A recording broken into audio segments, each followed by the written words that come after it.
क्योंकि एसआईआर के तहत इन्होंने इतनी गड़बड़ियां की कि उसका जोखा लेखा करना जरूरी है। उन्होंने और क्यों ये एसआईआर हुआ, मैं उसकी हिस्ट्री बताता हूं। झारखंड में इलेक्शन हुआ, झारखंड में घुसपैठियों की बात करी, लेकिन झारखंड वासियों ने जेएमएम कांग्रेस को वहां से जिताया। लेकिन बिहार में जब देखा कि ऐसे घुसपैठिया बोलने ही से नहीं होगा, तो वहां पे ये एसआईआर करा गया सर। और दिन दहाड़े पब्लिक में, खास करके सीमांचल, हम लोगों को घुसपैठिया बांग्लादेशी कहा गया। और जब सरकारी रिपोर्ट आया तो एक भी इन्फिल्ट्रेटर नहीं आया। लेकिन ये मिली जुली सरकार चाहती नहीं कि वहां एएमयू बने। आपको लगता है वो लोग वोट देंगे इस सरकार को? कतई नहीं। और एक बात कहते हैं, जब से मध्य प्रदेश छत्तीसगढ़ इलेक्शन का रिजल्ट आया तो लोग कहते हैं भैया अगर एजिटेशन करना है तो ईवीएम हटाने का एजिटेशन कीजिए, नहीं तो इनको हराना मुमकिन नहीं है। सर, कल एक आदरणीय मेंबर, उन्होंने बिहार के लोगों को धन्यवाद दिया इलेक्शन के जीत के लिए, लेकिन मैं बताना चाहता हूं कि उनको धन्यवाद देना चाहिए इलेक्शन कमीशन ऑफ इंडिया को। वो इसलिए सर क्योंकि एसआईआर के तहत इन्होंने इतनी गड़बड़ियां की कि उसका जोखा लेखा करना जरूरी है। उन्होंने क्या किया कि फॉर्म 6 में इंक्लूजन और ऑब्जेक्शन में लगभग 17 लाख आए, लेकिन इन्होंने सारे 21 लाख जोड़े। तो मैं पूछना चाहता हूं ये साढ़े 4 लाख या 4.6 लाख वोटर्स कहां से ऐड हुए? और डुप्लीकेट वोटर जो 1,20,000 बताया जा रहा है, वो कहां से आए? And who is responsible? दूसरा ये है कि आपने देखा होगा इलेक्शन के दौरान एक बीजेपी के एक्स एमपी ने पुराना दिल्ली में भी ट्वीट किया वोट देते हुए, और फिर दिल्ली के अलावा जब बिहार में इलेक्शन हुआ उसमें भी वोट देते हुआ। तो इस तरह की अगर एसआईआर की रहेगी तब फिर तो इलेक्शन का कोई मतलब ही नहीं हुआ। तो मेरा कहना ये है सर कि ये एसआईआर जो है ये सिस्टमैटिक इंस्टीट्यूशनल रिगिंग है, और जिसके वजह से बिहार की सरकार बनी। हमारे एक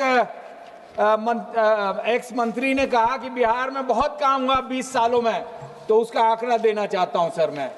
पिछले 20 सालों में जो डबल इंजन की सरकार रही, वहां पे अगर स्कूल की बात करें तो 72 स्कूल है पर लाख, और इंडिया का है 131। हॉस्पिटल बेड 1 लाख पे 22, इंडिया का है एवरेज 80।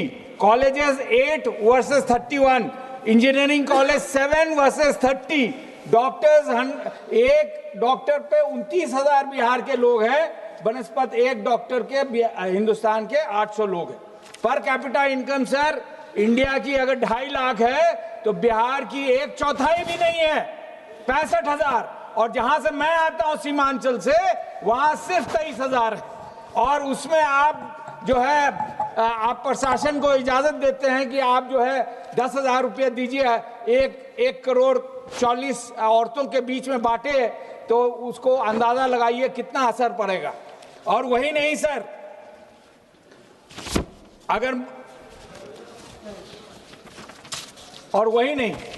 और क्यों ये एसआईआर हुआ, मैं उसकी हिस्ट्री बताता हूं। झारखंड में इलेक्शन हुआ, झारखंड में घुसपैठियों की बात करी, लेकिन झारखंड वासियों ने जेएमएम कांग्रेस को वहां से जिताया। लेकिन बिहार में जब देखा कि ऐसे घुसपैठिया बोलने ही से नहीं होगा, तो वहां पे ये एसआईआर करा गया सर। और दिन दहाड़े पब्लिक में, खास करके सीमांचल, हम लोगों को घुसपैठिया बांग्लादेशी कहा गया। और जब सरकारी रिपोर्ट आया तो एक भी इन्फिल्ट्रेटर नहीं आया। तो मैं कहना चाहता हूं कि जब एक भी इन्फिल्ट्रेटर नहीं है, आदरणीय प्रधानमंत्री जो हर जगह और बड़े बड़े नेता कह रहे थे कि हर जगह इन्फिल्ट्रेटर है, तो क्या वो फ्लोर ऑफ द हाउस में बिहार के लोगों से, सीमांचल के लोगों से और खास करके किशनगंज लोगों से माफी मांगेंगे? क्या नहीं, उनको माफी मांगनी चाहिए, खास करके मुसलमानों से, और जो पिछड़े हैं, दलित हैं, गरीब हैं, जिनका वोटर आईडी छूट गया है, वोटर कार्ड नहीं बन पाया है। आपको जान के ताज्जुब होगा सर कि अभी भी लाखों लोग हैं जिनका नाम नहीं जुड़ पाया है। कैसे जुड़ेगा? 13 करोड़ की आबादी में 3 करोड़ लोग अपने परिवार को पालने के लिए दूसरे राज्यों में खट रहे हैं। और जब बिहार के लोग आदरणीय होम मिनिस्टर से पूछते हैं कि यहाँ फैक्ट्री चाहिए, तो उसको बताया जाता है कि आपके पास जमीन नहीं है। लेकिन उसके कुछ ही दिन पहले 1050 एकड़ जमीन उनको 1 रुपया प्रति एकड़ के दर पे 1 साल के दर पे दिया गया।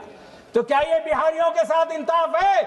जब राहुल गांधी जी ने SIR के खिलाफ जो निकाला था यात्रा, तो लोगों ने जुड़ के उनसे मिला, उनसे उम्मीद भरी। लेकिन जब पता चला कि एक माहौल बन गया है इनको जिताने का कांग्रेस और RJD को, तो वहां पे इन लोगों ने गबन किया। मैं एक आंकड़ा और देना चाहता हूं सर। मैं बिहार के इलेक्शन का 2 बहुत महत्वपूर्ण इलेक्शंस हुए सर। एक आजादी के पहले, आजादी के बाद जो पहला इलेक्शन था, तो उस टाइम कांग्रेस थी पूरे मुल्क में, लेकिन 74% से ज्यादा वोट सीट्स नहीं मिले। 84 में इंदिरा जी के माटे डैम के बाद 76% कांग्रेस कैंडिडेट यहां जीते। लेकिन अभी 25 का आप इलेक्शन का आंकड़ा देखेंगे तो बीजेपी को 89% सीट मिले, जदयू को 84% सीट मिले, और एक और गठबंधन के उनके पार्टी के साथी है उनको 83% सीट्स मिले। क्या ये मुमकिन है कि बिहार में 20 साल में जो डबल इंजन की सरकार बीजेपी जदयू की, जो हर मामले में बिहार को सबसे पीछे रखा है, वो कभी हो सकता है? सर, पार्लियामेंट में पिछले 3 साल से मैं जब भी आता जाता हूं सर, तो हमारे अच्छे रिश्ते हैं, जितने भी कर्मचारी हैं, जितने भी पुलिस फोर्सेस हैं, तो वो कहते हैं कि भैया AMU का क्या हुआ। सब चाहते हैं कि AMU वहां हो, लेकिन ये मिली जुली सरकार चाहती नहीं कि वहां AMU बने। आपको लगता है वो लोग वोट देंगे इस सरकार को? कतई नहीं। और एक बात कहते हैं, जब से मध्य प्रदेश छत्तीसगढ़ इलेक्शन का रिजल्ट आया, तो लोग कहते हैं भैया अगर एजिटेशन करना है तो EVM हटाने का एजिटेशन कीजिए, नहीं तो इनको हराना मुमकिन नहीं है, क्योंकि ये वोट चोरी करके सरकार बनाते हैं। सर, मैं ज्यादा समय नहीं लेके ये दर्शाना चाहता हूं कि मेरा सजेशन है कि आप बैलेट से वोट कराइए। और सर 5-6 जगह इलेक्शन है सर, आप आसाम से हैं, मैं चाहता हूं कि कम से कम आसान से शुरुआत कराइए। उसके अलावा मॉडल कोड ऑफ कंडक्ट कराइए। अगर कोई भी रिलीजियस टोन का इस्तेमाल करे उसको बर्खास्त करिए। Revert back to the old system of appointing Chief Justice, Chief Election Commissioner. Immunity given to Chief Election Commissioner through Election Commission Act 2023 should be done away with. Access to CCTV footage.